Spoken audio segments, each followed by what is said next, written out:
अस्सलामुअलैकुम। बिस्मिल्लाहिर्रहमानिर्रहीम। आज जो बात पेश कर रहा हूँ वो है हमारे एनआरसी मसौदा के अंदर क्या क्या है।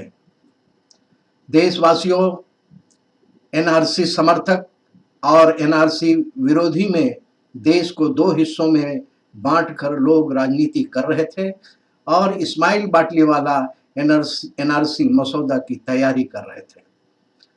हमारे एनआरसी मसौदा ना समर्थकों के सपोर्ट में है और ना विरोधियों के सपोर्ट में है, बल्कि देश के संविधान और देश की जनता के सपोर्ट में है।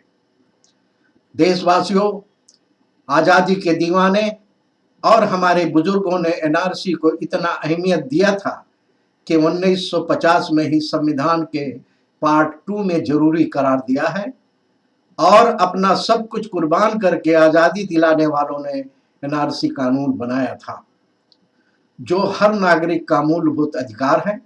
मगर अब तक की सभी सरकारों ने यह अधिकार दिया नहीं है, बल्कि बार बार संशोधन करके उसको जहरीला बनाते रहे हैं और गुमराह करके डराते रहे हैं। आज़ादी मिलते ही शुरू में हमारे बुजुर्गों ने संविधान के पार्ट 2 में ही एनआरसी की व्यवस्था किया है और इसी के आधार पर 1955 में कानून आ चुका है। मगर मजहबी और राजनीतिक लीडरशिप कहती है कि कागज नहीं दिखाएंगे। साथियों, या तो ये लोग खुद अंधे हैं या लोगों को अंधा रखना चाहते हैं। एनआरसी और एनपीआर लागू होकर ही रहेगा और इसको कोई भी ताकत रोक नहीं पाएगी, क्योंकि देश के लिए जरूरी है। और युवा पीढ़ी को बताना चाहता हूं कि हमारी पुरानी पीढ़ियां एनआरसी सर्टिफिकेट के बगैर अपनी जिंदगी जी चुके हैं, मगर आने वाले समय में आपके लिए एनआरसी सर्टिफिकेट की हर मोड़ पर जरूरत पड़ने वाली है।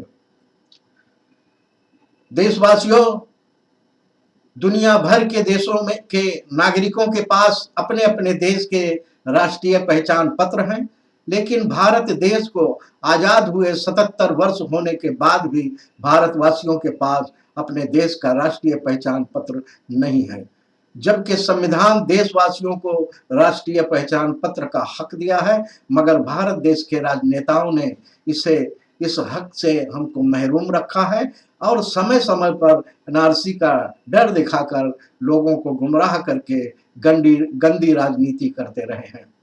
नागरिकता के लिहाज से माने तो सभी भारत देश के नागरिक संदिग्ध नागरिक में आते हैं, क्योंकि हमारा कोई राष्ट्रीय पहचान पत्र नहीं है। और अपने गृह मंत्री अमित शाह जी को कहते सुना होगा कि Aadhaar card, PAN card, ration card, passport राष्ट्रीय पहचान पत्र की श्रेणी में नहीं आता है। अब आपको लोगों को सोचना पड़ेगा कि हम भारत देश के नागरिक हैं तो हमारे पास राष्ट्रीय पहचान पत्र होना चाहिए। इसलिए इस्माइल बाटलीवाला की निगरानी में उनकी टीम ने राष्ट्रीय पहचान पत्र का मसौदा बनाया है, जो अभी हाल ही में आसाम के एनआरसी को देखते हुए बनाया गया है। इस्माइल बाटलीवाला और उनकी टीम ने आसाम की एनआरसी को करीब से देखा और समझा है, और आसाम एनआरसी में लोगों को जिन परेशानियों से जूझना पड़ा है, अब वो परेशानी देश के नागरिकों को ना झेलना पड़े, इसलिए एनआरसी मसौदा तैयार किया गया है।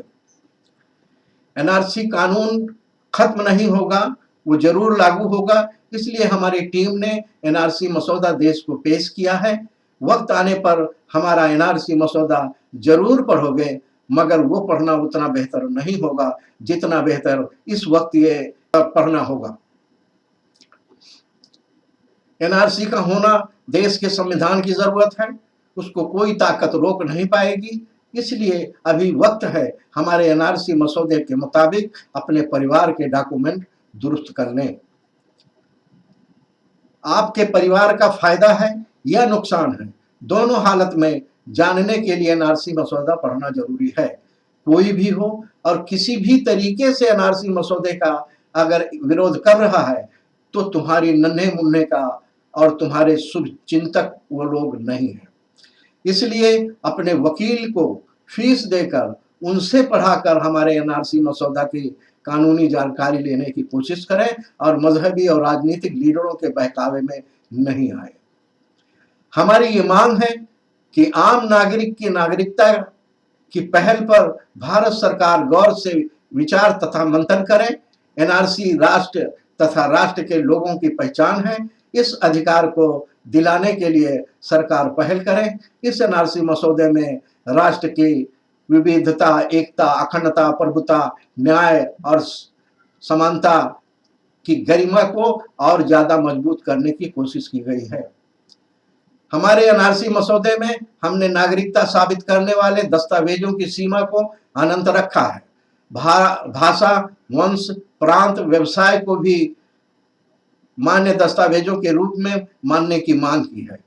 प्राकृतिक आपदा, बाढ़, भूकंप आदि या मानवीय आपदा, दंगा, चोरी, आगजनी जैसे मामलों के लिए डॉक्यूमेंट स्टोर रूम खुला करने की मांग की है।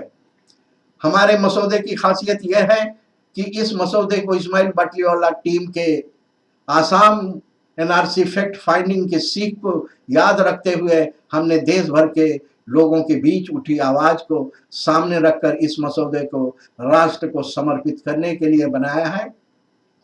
आसाम में जिस तरह नागरिक प्रशासन की दुर्व्यवस्था का शिकार हुए थे, उसे देखते हुए एनआरसी भारतीय नागरिकों को बड़ी मुसीबत की तरह लग रही थी। देश भर में इसके विरोध में आवाजें उठ रही थी और सरकार और विपक्ष के सामने बड़ा सवाल खड़ा हो गया था कि देश भर में एनआरसी कैसे लागू हो। एक भारतीय नागरिक होने के नाते हमारा दायित्व बनता है कि हम अपनी सरकार व विपक्ष की मदद करें। इसलिए हमने महीनों की ज़हनी स्तर पर मेहनत करके, वर्षों का अनुभव इस्तेमाल करके एनआरसी मसौदे की रूपरेखा तैयार किया है। हमारा दावा है कि जब एनआरसी लागू किया जाएगा तब एक भी भारतीय नागरिक के ऊपर अन्याय नहीं हो पाएगा। हमारे द्वारा आसान, सरल और भारतीय नागरिकों की समझ में आ सके, इसे ध्यान में रखते हुए एनआरसी मसौदे को बनाया गया है।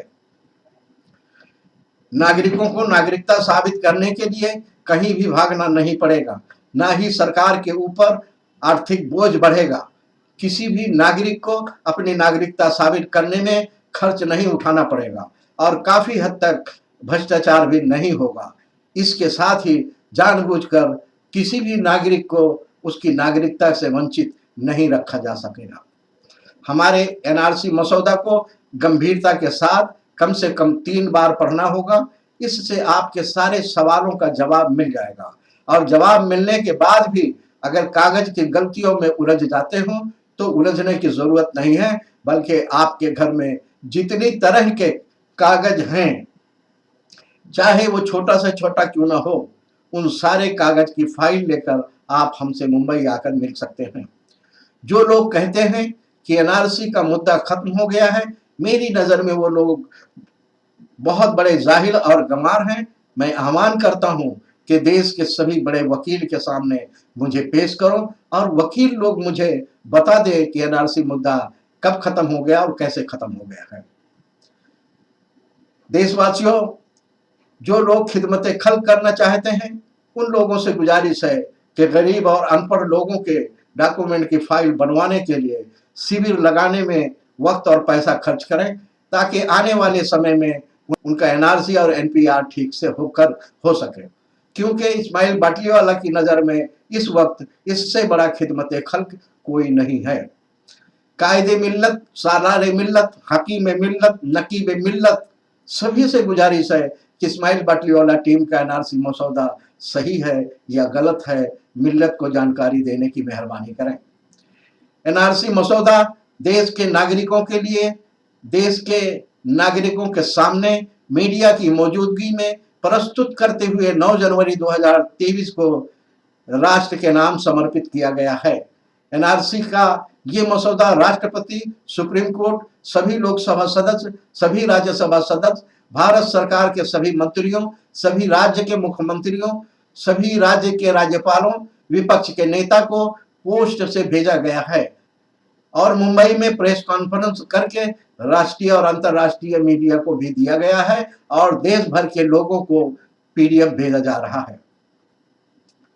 साथियों, इस मसौदे के जमीनी अनुभव संकल्पना इस्माइल बाटलीवाला की है, लिखावट अकबर शेख की है। एडिट शिव नारायण शर्मा और डॉक्टर अफसर की है और इसकी रूपरेखा, इसको स्वरूप दिया है सोनिका क्रांतिवीर ने। मौजूदा सरकार और आने वाली हर सरकार को और मौजूदा पीढ़ी और आने वाली हर पीढ़ी के लिए एनआरसी मसौदा है। एनआरसी मसौदा इसलिए है कि आपका अपना दस्तावेज है, इसका प्रिंट निकालकर फाइल बनाकर अपने घर में रखें। एनआरसी मसौदा इस्माइल बाटलीवाला टीम का कॉपीराइट है, इसलिए कोई छेड़छाड़ इसमें ना करें, बल्कि जस का तस प्रिंट निकालकर अपने दोस्तों, रिश्तेदारों, पड़ोसी और गरीब मजदूरों को देने की कोशिश करें। एनआरसी मसौदा पीडीएफ मिलने के लिए हमारे व्हाट्सएप नंबर पर मैसेज करें। नंबर है 9029341778 9029341778। एनआरसी और एनपीआर सीएए की हर जानकारी के लिए इस्माइल बाटलीवाला के नाम से हमारा यूट्यूब चैनल को सब्सक्राइब करें, वीडियो को देखें, शेयर करें, लाइक करें और कमेंट करने की मेहरबानी करें। जय हिंद।